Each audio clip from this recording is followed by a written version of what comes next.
Tyler, why don't you hit us off? What do you got? What do you got first for us? I looked up a couple of little Urby legends. Ooh. So do we each have two? Yeah, I got two. Jordan, do you have two? Yeah, I've got you more than have two one? actually. Oh, Yeah. Oh. Like I had a big one, but then I found more wanted things to on it. say Slender Man, but that's not obscure enough. I've got Splendor Man or Big Pineapple okay. Man. Big Pineapple Man. For big What have you fun. done? Have you set him in our house? Such a big pineapple boy. So the Pigman Road Bridge in Angola, New York, I think. Yeah. Now, is, York. so it's half a history, half an urban legend. So it's got two little majiggers to do with this bridge. Can't say that word anymore, Tyler. Oh wow! Please, Jesus. Kid Jigger. Really don't. So, on December 18th, 1867, tragedy struck the town of Angola when a train carrying a load of passengers took a turn for the worse on this road, Holland Road. All right. And as it was going along the bridge, the rear axle of the coach unhooked, and it sent the rear coach derailing and sent it sliding down the embankment. And in the fall, the coal stoves inside the car opened up and a massive fire erupted inside the boxcar, burning all but 3 of the passengers alive. Oh, so that's the history bit. That's the bit that actually happened. Okay. So that because the bridge already has a bit of tragedy around it. But then the urban legend that maybe is not very common is the one of it's called Pigman. This fella Pigman? called Pigman. Yeah, Oh man. the game Pigman. Yeah. So Pigman. I didn't know that was from a burning train crash. Oh, it's not. It just happened to be where the train crash happened. Oh, okay, I see. Yeah, it's not because of the train crash. Is Pigman?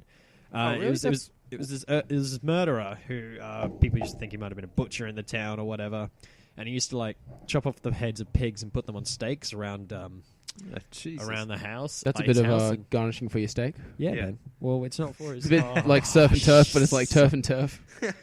Get the steak and the pig head. Continue. So that's my urban mystery, guys. And yeah, he put them around his house and up on his door. And according to legend, he's responsible for the murder of a group of teenage boys. Because when they wanted to go check, like they were like, Jesus. you know, we're not going to be deterred. They're like, by let's go these- check out this turf and Yeah, turf let's go restaurant. look at this fucking weird turf and turf man. And they went up Turf there. and turf man, the urban legend. And yeah, he cut their heads off and then he put their heads on spikes around the woods. And 40 years spikes and not steaks this time. Yeah. Oh my god, it's the same thing. I'm only doing one of these. I did 2 with one. Mine had a train crash in it, so get trumped.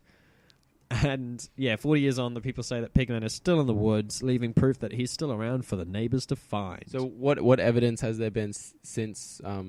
Just people just gone around and put pig heads around. All right. That's his trademark. Have you not been listening to the spikes? No, and but I was steaks, just wondering, like, have there been other sightings or have there been other documented, but incidences? I'm sure people are like, oh yeah, I saw Pigman. I think actually there's probably a good time to put out like I'm a not very superstitious person at all. I don't believe in like any of the like urban legends and stuff. So Not even You believe in Jesus? turf and turf? I don't. I've had a turf and it was great, and I believe in the quality of that. But you know what? That's about it. What about Jesus? Do you believe in that urban legend? I think that's a topic for another time, Jordan. I'm not something I really want to get into. Oh boy. But, yeah. no, I so yeah, I just don't think. I believe in Sandman. A Sandman's a A colour? Sandman, yeah, sure. The Candyman Which one? from the song. Okay, because I'm pretty sure there was a killer called the Candyman as well. What about the Milkman? What about That's the an urban Milkman's legend. Lovely. So yeah, that's my one. I got Pigman on the Angola. Well, while I'm having a look at this, see if there's been any more specific evidence recently. Pigman stuff. No, I'm not looking at Pigman. Well, you just said you were. Do you want me? No, to I'm look saying up more? while I'm reading out mine. Do you want me to check it? Okay. Yeah, see if there's been Okay. any more evidence to support the Pigman theory. Well, I don't believe there is a Pigman, so I don't really want to look up evidence. Well, there's a couple of pictures there. That's just people with pig faces. That has nothing to do with like. It's just Okay. coming up with this novel by a bloke. Well, purchase and read it, please. No, thank you. Okay, so I am my first urban legend is something that's very near and dear to me personally. Jordan, I think you may be aware of this, but Tyler's probably be a new one for you. It's Rat You Boy don't know again, what I'm isn't talking it? about. Yeah, I do. What am I talking about? Well, you said I knew I was. So I'm talking about the Ogopogo Yeah. from... Is that a pogo stick? Yeah. So this is the legend of the Ogopogo lake monster from the Okanagan Lake in British Columbia. Canada. Yes. So this is actually something that I heard about like a long time ago. So my grandparents live sort of in the region, and they told me about this a long time ago. But yeah, so the Ogopogo is a lake monster similar to Nessie of Loch Ness, obviously. But in fact, the Ogopogo actually kind of predates Nessie, the Loch Ness monster. In 1926, 7 years before Nessie's name came to the public attention, Roy W. Brown, editor of the Vancouver Sun, wrote, "Too many reputable people have seen the monster to ignore the seriousness of actual facts." So the Ogopogo is kind of like a sea serpent sort of deal. It's when people see it, usually they report seeing like these sort of big, like huge hoops raising out of the water. So it's like a long sort of snake thing that kind of like dips in and out of the water. They see these hoops moving, which they attribute to the Ogopogo. The creature is most often described as being 1 to 2 feet in diameter with a length of 15 to 20 feet. The head has been described variously as being horse or goat-like. One oft-mentioned characteristic of the monster is its resemblance to a log. Cryptozoologist. So do you guys know what a cryptozoologist is? Oh, yeah, of course. Or why don't you explain it to the people at home, Jordan? Not a chance. No, please, give us a go. Give us a go. Oh, well, a cryptozoologist is, a very vital part to zoology for a start. I like how you're looking it up on your phone as you say this. But, excuse me, Tyler, can look you at- not look at- show me your phone. stall Show me your me phone. No, right no. now? Look, tell me what you think it is without like breaking eye contact with me. It's a... Give me your phone. Give me your phone. Give me your phone. It's a No, you've pseudoscience looked- that aims to prove the existence of entities from the folklore record such as Bigfoot or Chupacabras. I knew the same way. Mm-hmm. Well, that was you cheated, Jordan. It was really blotched. It's one of the reasons that Botched. you're being axed from the show. Yeah. One of the many. So cryptozoologists are people who study like Bigfoot and stuff like that and try to prove that they're real. So cryptozoologist Roy P. McCall believes that there is a small population of aquatic fish-eating animals residing in Lake Okanagan. McCall initially assumed that the type of animal in Lake Okanagan was the same creature that he believed is in Loch Ness. So the same type of monster is in both lakes.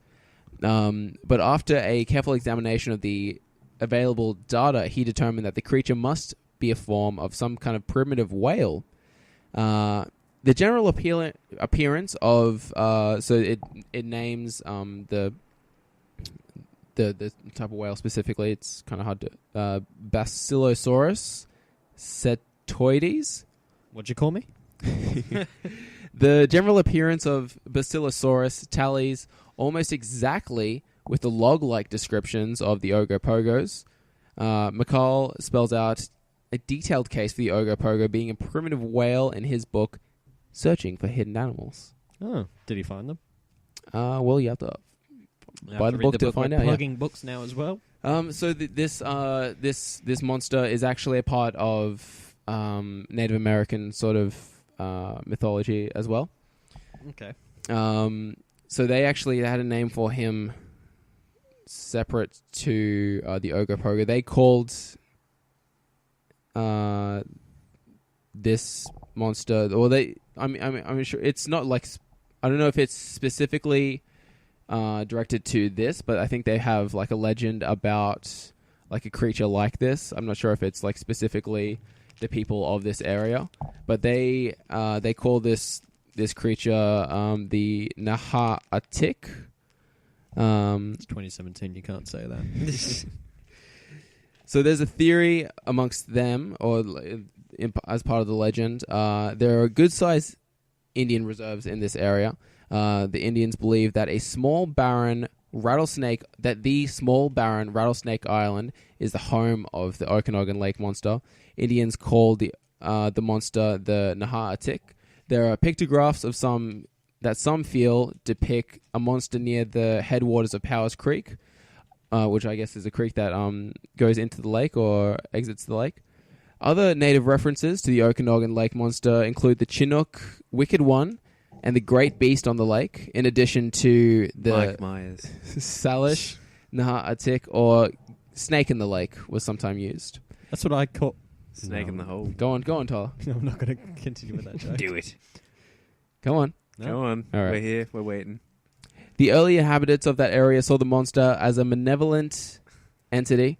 Indians claimed that the monster island's rocky beaches were sometimes covered with parts of animals that they had carried, attacked, and ravaged. When crossing the lake during bad weather, the Indians always carried a small animal that they would toss overboard in the middle of the lake to appease the monster, according to the materials in files from the Kelowna archives. Fuck you, Fox. Boys. Jeez. So since this has become like a big thing in the sort of local community, I guess. like it's become quite like commercialized. Like you can buy books about the Ogopogo. You can buy like little souvenir treats like Ogopogo poo or like whatever stuff like that, which are like little jelly beans and stuff like that. Thank They God poop jelly they've beans? Oh my God, you've commercialised got to it. capitalise on this. Yeah, a true bloody inspiration for the capitalists. children. So this, like the Loch Ness monster, the Ogopogo has a history of strong sightings. So while the Ogopogo has never attained the fame of Nessie, the Loch Ness monster, the creature of Lake Okanagan has regularly caused quite a stir in the international press. Monster hunters from all over the world have drawn to the area for research purpose, and many of the sightings have been as strong or stronger than those at Loch Ness. Multiple witnesses sighting of the Ogopogo, so rare with many other controversial phenomena, have occurred on many occasions. So one example of this is on September 16th, 1926. The Ogopogo was watched by some 30 cars of people along Okanagan Mission Beach. Not many monsters have been seen at one time by so many people. The Ogopogo sightings of 25 to 26 deserve some in-depth study. Go hunt and eat this animal.